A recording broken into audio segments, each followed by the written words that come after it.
That is why you see when the Chinese president invites African president, all of them, without exception, run to Beijing very quickly.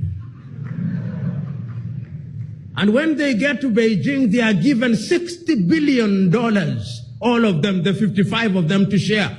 And I ask myself, why don't you ask Nigeria's Aliko Dangote? You don't have to move. Aliko will give you 60 billion. He has it. And if he doesn't have it, you ask Patrick Motsepe from South Africa to add a little more. And if you didn't ask him, and may his soul rest in peace before he passed on, you asked Reginald Mengi here to add a little more. He could. And if it is not much, there is no shortage of Africans who can give you that money, because there is no free lunch. Because let me tell you, and I don't blame the Chinese, but I worry about them and about us.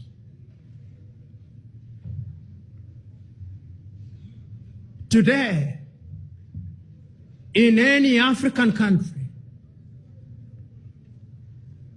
notwithstanding that over the years, our universities have produced professionals, the Chinese are the ones building our stadia.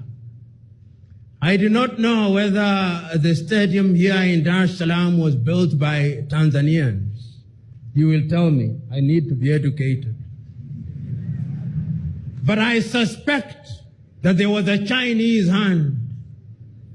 If you go to Nairobi, Kenya is the same. You go to any country, to Uganda, the same. And the Chinese are now, in a very subtle way, in every other African university, they are bringing something called the Confucius Institute.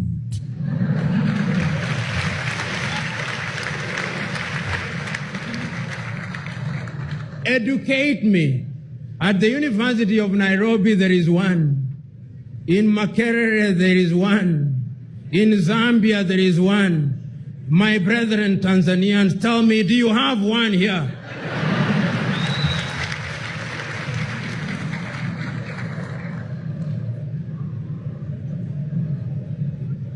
There is no free lunch. The Chinese have recognized that the mind is the standard of the man. And therefore, the way to capture our minds is to have institutes in our highest institutions of learning. Once you capture the minds of their very best, then you've captured them. In 100 years' time, we'll be wondering how they did it. This is how they did it. This is how they did, and I don't blame them one iota. If we were organized as Africans, we would be having the African institutes in each universities, where we would teach comparative culture. Today, a number of countries are adopting Mandarin as the language of choice. We are surrendering to the dominant Chinese culture. And we are wondering how we will be a Pan-African. We are losing the war. We are losing it. The Chinese know what they want, and they must be celebrated and praised for it. Because any civilization that knows what they want will always reach their destination. Do we know what we want? We don't. We must, in the nature of things, restructure our universities. Time has come that we must ask ourselves, what are we teaching at our universities? What are we teaching? If it is in engineering, you go to many engineering schools in Africa and look at the equipment that is being used.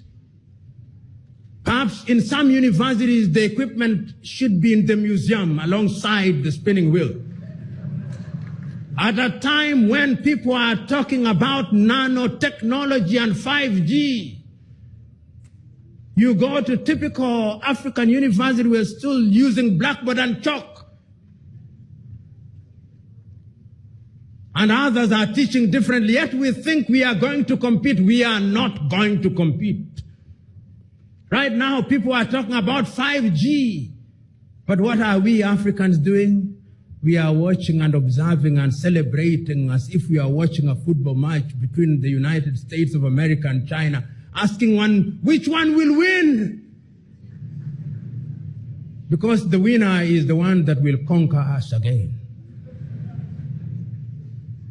It's painful but true. We are not there. We are not in the arena. As the saying goes, you can't win the lottery if you don't buy the ticket. And we have not bought the ticket. No amount of prayer and fasting is going to help us. We can pray and fast all we want, but God is not a magician. God tells you, go ye and subdue the world. We are not subduing the world. The world is subduing us. So what are we teaching?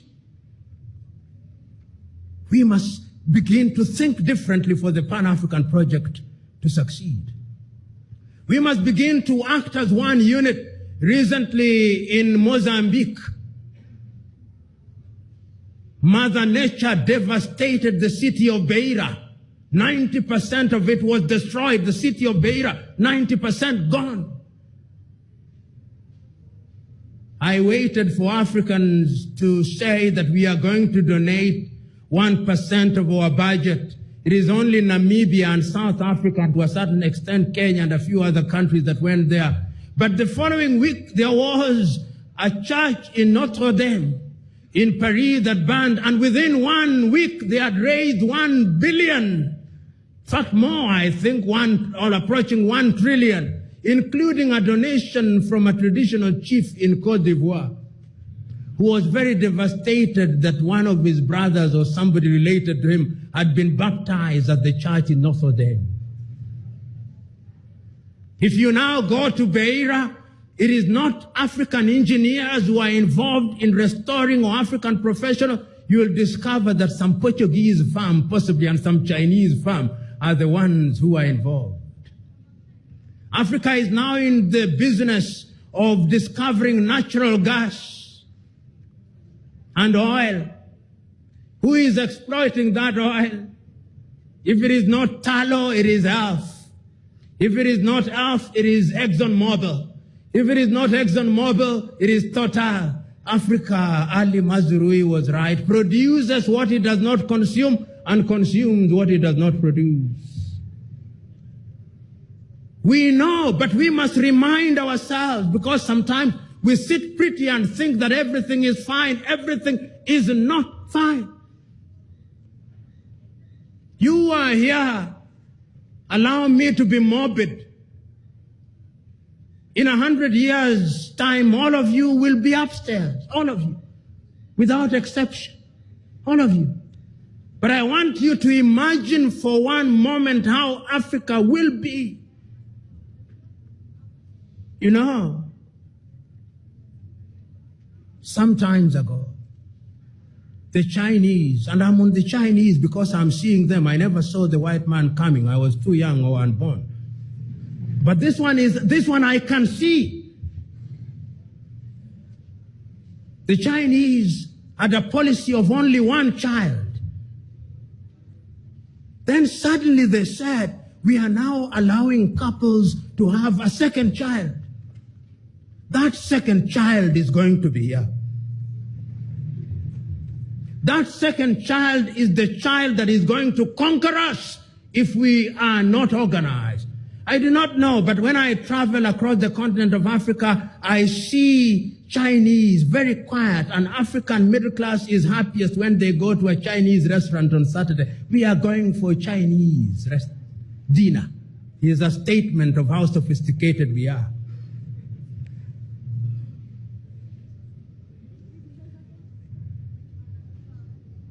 I'm submitting to us that we must do something about it. So, ladies and gentlemen, Africa can be great, and Africa must be great. But we must begin to do something about it. The question is, what are we doing? The problem that some of us have is that we feel helpless. We hold the view that we are not in political positions, and therefore we cannot influence processes. My good friend Pole is here, and he is a politician whom I know. The question is, what must you do within your systems in the political arena to begin to energize processes?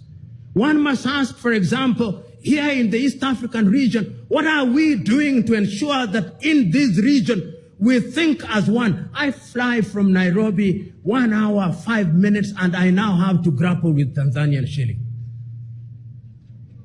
My Kenyan shilling becomes suddenly useless. I leave Tanzania, I go to Burundi, I grapple with the Burundian franc. I leave Burundi, I grapple with the the Rwandese franc. I go to Uganda, I'm grappling with the Ugandan shilling. I move upstairs, I'm dealing with the pound. I move to Angola, I'm dealing with the kwanza. 55, almost 50 currencies, which are effectively useless. Because even the leaders don't believe in them. When the Sudanese head of state is arrested and they search his house, you don't find the Sudanese pound. You find the American dollar. And you find the euro. We also don't have faith in our own currencies. And our currencies are going to remain weak as long as we are not united. So in the East African region, what can we do? I travel and I get to Julius Kambarage International Airport, and I'm told very politely, as is the culture in Tanzania, jaza fomu ya kuingia. And I obey.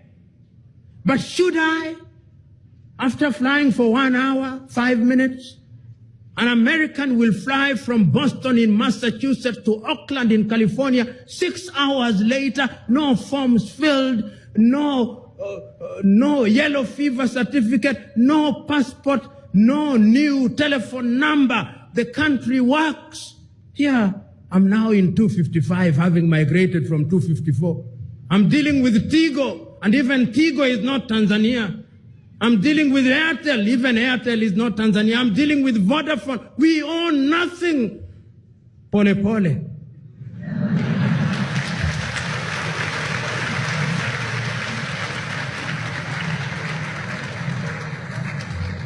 But if we are East Africa, we can begin to own things.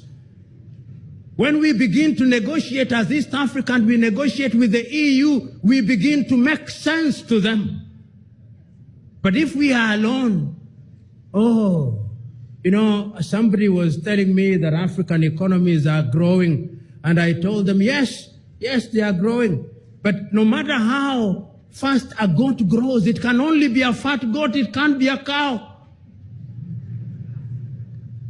So what we must do is that we must combine all these little goats into a big elephant, and we'll begin to make sense. Kwame Nkrumah, may he rest in peace. How relevant you are 56 years ago today, when you spoke on that day in Addis Ababa, Ethiopia, and reminded us that Africa had to unite. If today I were to write, as Nkosana and Lamini Zuma wrote in the year 2013, if today I were to write a letter to our founding fathers who died several years ago, this is how the letter would read. I would not name all of them, but I would name the following. I would say, Dear Kwame Nkrumah, Dear Kambarage Nyerere, Dear Patrice Emery Lumumba, Dear Modibo Keita, Dear Ahmed Sekou Touré, Dear Thomas Sankara, Dear Nelson Rolihlahla Mandela, we are gathered here today in Dar es Salaam, Tanzania, on this 25th day of May in 2019. And we are pretending to be discussing a new subject, but we are not.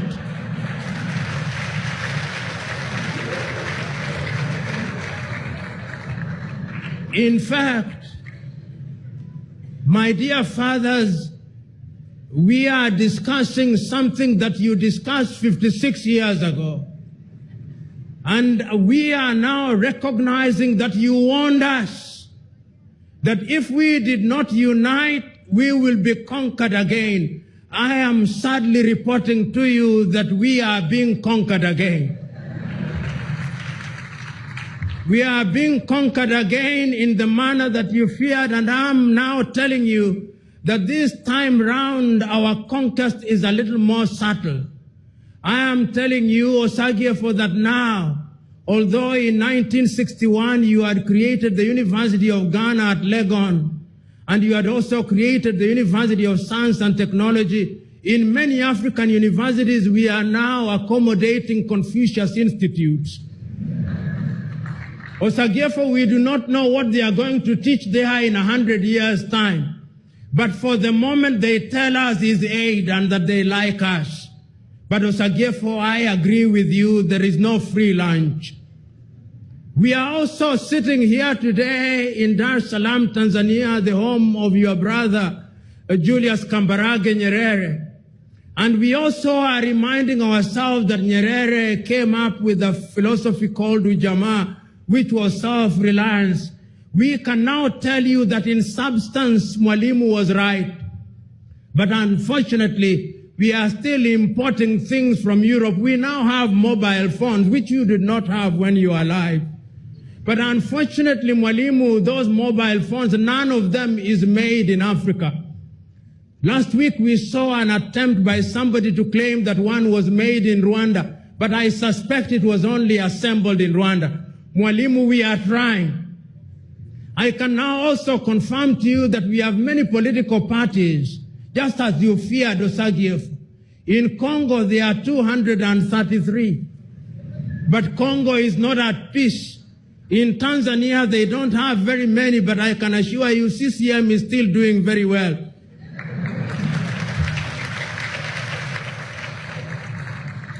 But Tanzania is the exception rather than the rule. After every election, Mwalimu, we fight. In Kenya, we did. Then we shake hands. Then we fight. Then we shake them again. We are in the business of shaking hands.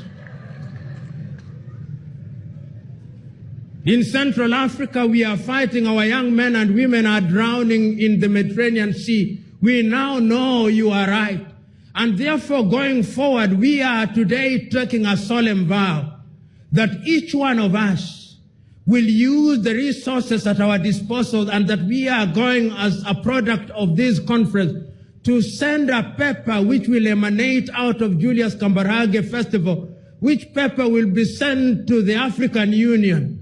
And that paper will tell the African Union that there is a sense of urgency. And it will not stop there.